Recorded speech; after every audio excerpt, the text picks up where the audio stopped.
आज हम बेलवाई पहुंच चुके हैं। आचार्य जी से हमारी मुलाकात हुई। सर, आपकी परिचय? हमारा नाम पंडित कुमार दत्त त्रिपाठी, आचार्य बेलवाई। ये सर, जो भोलेनाथ का ये मंदिर है, इसका क्या इतिहास है सर? ये भोलेनाथ का जो मंदिर है, इतिहास है इसका बहुत पूर्व समय में यहाँ एक जंगल हुआ करता था और वही जंगल से सती माता जो हैं, यहाँ पर एक सती माता हुई। उन्होंने बताया कि यहाँ पर भगवान भोलेनाथ का स्वयंभू अवतार है। तो देखा गया तो भगवान भोलेनाथ स्वयंभू मिले और इनका नाम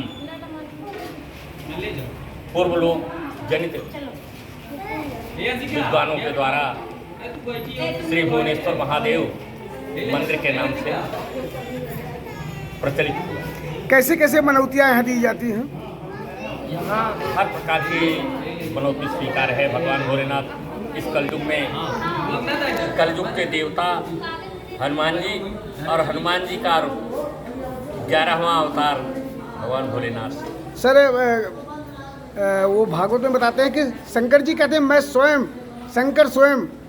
वो तो स्वयं है ही, वो स्वयं वो है।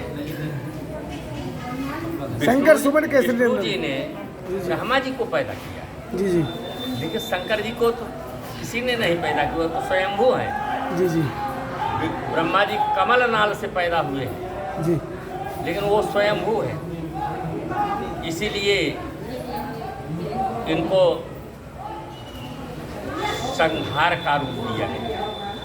महाकाल शंकर कष्ट को दूर करने वाला, कर शिव कल्याणकारी जी जी और रुद्र जो रुलाते हैं। तो पहले तो ये कल्याण करते हैं, कष्ट के आपको दूर करते हैं। दूसरे, जब इनका समय पूरा होता है तो ये प्रलय काल के समान प्रलय करते हैं। किस प्रकार से यहाँ भोलेनाथ की पूजा की जाती है सर? यहाँ अभिषेक किया जाता है, जल अर्पण किया जाता है। आपकी जो मनौतियाँ हैं उस मनौती के अनुसार नारियल फल से, नारियल से अथवा दीपदान से अथवा अपने आप को आत्मविभोर करते हुए स्वयं उनके पास जाकर के उनके चरणों में अपने व्यथा को सुनाना। जिस प्रकार से चाहे आप उस प्रकार से कर सकते हैं।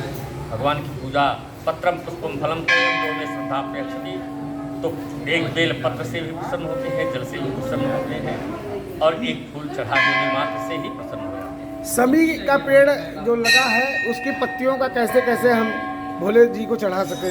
समी की पत्ती, समी का पेड़, समी का पत्ता, जी समी मतलब कष्ट को दूर करने वाला, जी जी। जो आपके इसको ऊपर किस दिशा में लगाया जा सकता है शंकर जी के बगल में? शंकर जी के, अगर शंकर जी की शिवालय मंदिर है, शिवालय है तो उसके सामने भी लगाए, दक्षिण भाग में लगाना चाहिए। जी शनि की प्रतिमा सामने न हो, थोड़ा सा हट करके हो तो ज़्यादा उचित है, क्योंकि यहाँ सामने रखा गया है।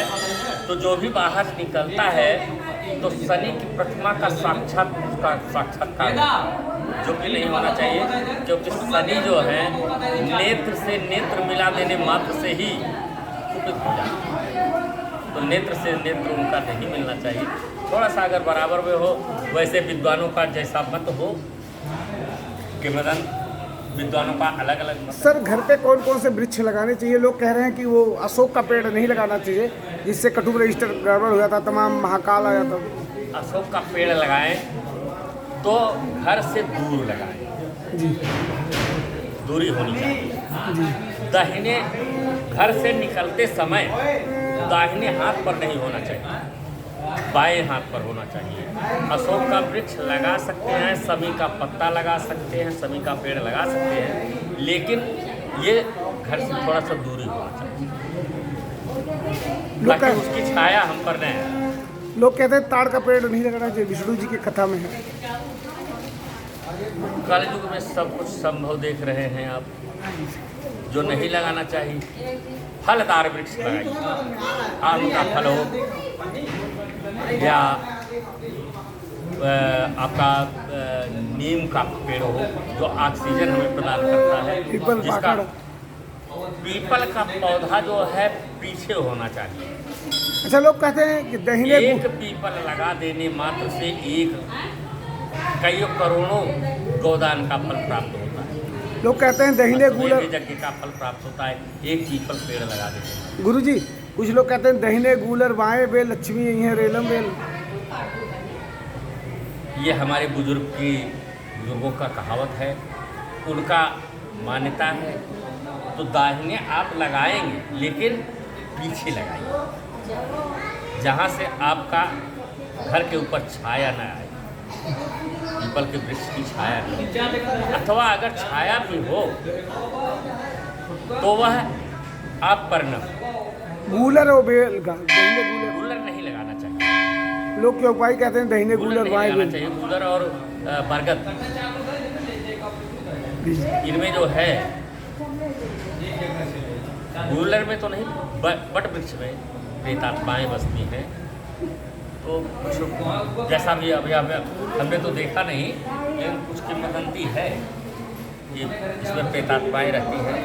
बहुत बहुत धन्यवाद, ढेर सारे प्रणाम।